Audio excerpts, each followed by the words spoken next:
எல்லாருக்கும் வணக்கம். மதுரை மாமி சமையலேருந்து உங்களை அன்போடு வரவேற்கிறேன். நிறையா பேர் எனக்கு நிறைய ஆதரவு கொடுத்துருக்கீங்க, நிறைய கேள்வி கேட்குறீங்க. அதை பண்ணிடுங்க, இதை பண்ணி கொடுங்க அப்படின்னு சொல்லி காட்டுங்கன்னு சொல்லி நிறைய பேர் கேட்குறாங்க. அப்போ என்னோட சமையல் எல்லாருக்கும் பிடிச்சிருக்குன்னு தானே அர்த்தம்.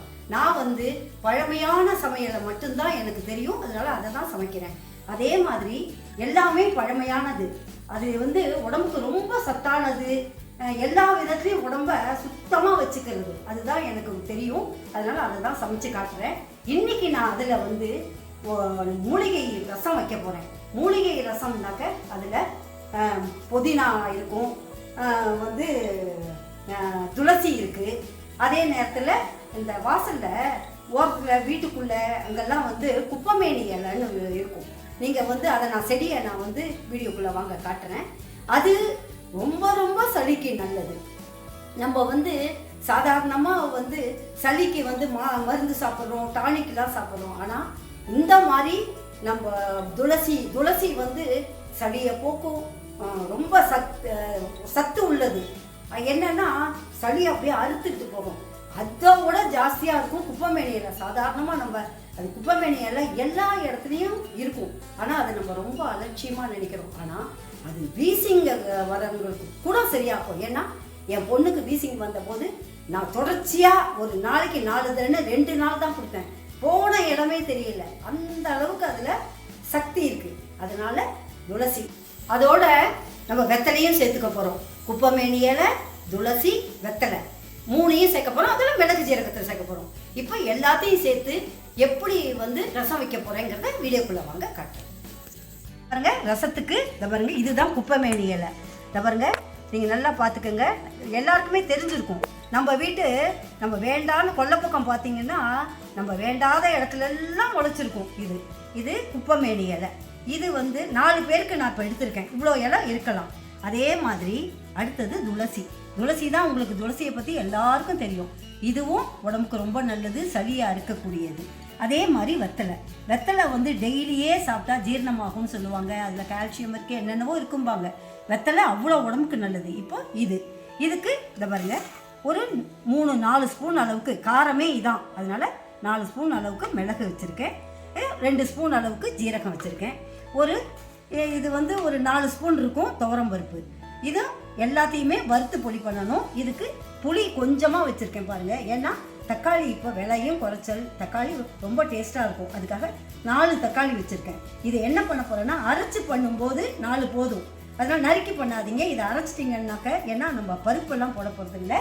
அதனால் அரைச்சி நம்ம பண்ணும்போது ரசமும் திக்னஸாக இருக்கும், நிறையா பேருக்கு செய்யும்படியாக இருக்கும். இப்போ நான் காட்டின அளவு 4 பேருக்கு கொஞ்சோண்டு நம்ம மஞ்சத்தூள், ரொம்ப சும்மா ஒரு 1/2 ஸ்பூன் மஞ்சத்தூள். புளி கொஞ்சம் தான் புளி வச்சுருக்கேன். 4 பேருக்கு கொஞ்சம்னு நினைக்காதீங்க. இந்த தக்காளி பழம் போடும்போது எல்லாத்தையும் ஈடுகட்டும். இப்போது இதுதான் தேவையான பொருள். இதை எப்படி பண்ண போகிறோங்கிறத வீடியோக்குள்ளே வாங்க காட்டுறேன். இந்த குப்பமேனி இலை நம்ம குப்பை கிட்ட தான் இதெல்லாம் முளைக்கும். கொல்லைப்பக்கம் ரொம்ப காடான இடத்துல முளைக்கும். நம்ம அதை என்ன பண்ணணும்னா, நல்லா அதை பாருங்கள், நான் ஒரு தடவைக்கு 4 தடவை 5 தடவை அலசியிருக்கேன். நல்லா அலசிடுங்க. ஏன்னா இதில் மண், தூசி, ஏதோ பூச்சி கூட இருக்கும். அதனால நல்லா கவனமாக முதல்ல பார்க்கணும். நீங்கள் இதை இப்படி கவனமாக பார்த்துட்டு பூச்சிலாம் இல்லையா. ஏன்னா இந்த பின்பக்கம் பார்த்தீங்கன்னா நிறையா கொசுலாம் முட்டை போட்டிருக்கும்.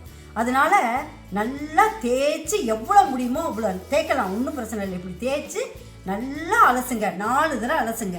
அதுக்கப்புறம் தான் இதை யூஸ் பண்ணணும். அப்போ தான் இது ஒன்றும் பண்ணாது. அதனால இது ரொம்ப ரொம்ப நல்லது. நீங்கள் ரசத்தை சாப்பிட்டுட்டு பாருங்கள், நல்லா தூக்கம் வரும். முதல் பாயிண்ட்டு, தூக்கம் நல்லா வரும். அதுக்காகவே இது. 2வது, உடம்புல இருக்கிற சளி அப்படியே போக்கிடும். அதுக்காக தான் இதெல்லாம்.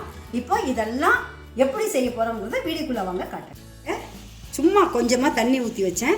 இப்போ இந்த புளியை நான் கரைச்சி ரெடியாக வச்சுருக்கேன். புளி ஊற்றுறேன். அதோட இந்த தக்காளி பழத்தையும் அதோடைய போடுறேன். ஏன்னா இது 2மே சேர்ந்து இந்த மஞ்சத்தூள் போட்டு உப்பு போட்டு கொஞ்சம் நேரம் கொதிக்கணும். இது கொதிச்சாதான் புளி வாடை நமக்கு போகும். அதுக்காக இதை கொதிக்க வைக்கணும். இது கொதிக்க வைக்கும்போது நான் கொஞ்சம் கொதிக்கட்டும். அதுக்கப்புறம் நான் இதுக்கு அந்த கீரையெல்லாம் போடுறத நான் அப்புறமா காட்டுறேன். இப்போது 1 நிமிஷம் கொதிக்கணும். கொதிச்சதுக்கப்புறம் திருப்பி உங்கள்கிட்ட காட்டுறேன். பாருங்க, துளசி போட போகிறேன். என்னடா துளசியை நம்ம இலையெல்லாம் பிச்சு போடலையே அப்படின்னு நீங்கள் நினைக்காதீங்க. இப்படியே போட்டாக்க நான் அப்படியே ரசத்தில் அப்படியே நிற்கும். நம்ம எடுத்து புழிஞ்சு போட்டுட்டு நம்ம சாப்பிட்லாம். அதுக்காக தான் அப்படியே போடுறேன்.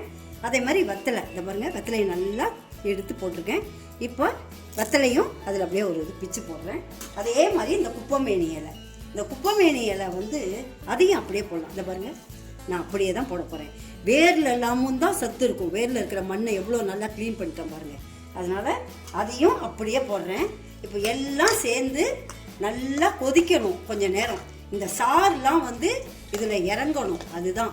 ஐயோ என்னடா அது, இது துளசி இதெல்லாம் சேர்ந்து நம்மளுக்கு டேஸ்ட் இருக்காத, வேற ஒரு வாசனை அடிக்குமோ அப்படின்னு நினைக்காதீங்க. ரொம்ப சூப்பராக இருக்கும். இந்த ரசம் தான் சாப்பிட ஆசையாக இருக்கும்.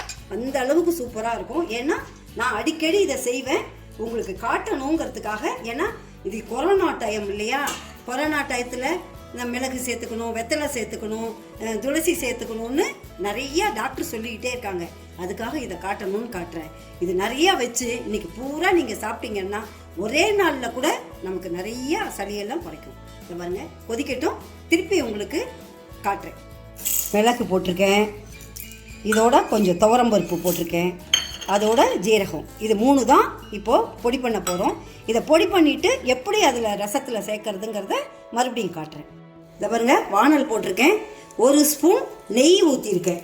நெய் சாதாரணமாக ரசத்துக்கு வந்து நெய்யில் தாளிச்சிங்கன்னா தான் ரொம்ப மணமாக இருக்கும். அதுக்காக நெய் போட்டிருக்கேன்.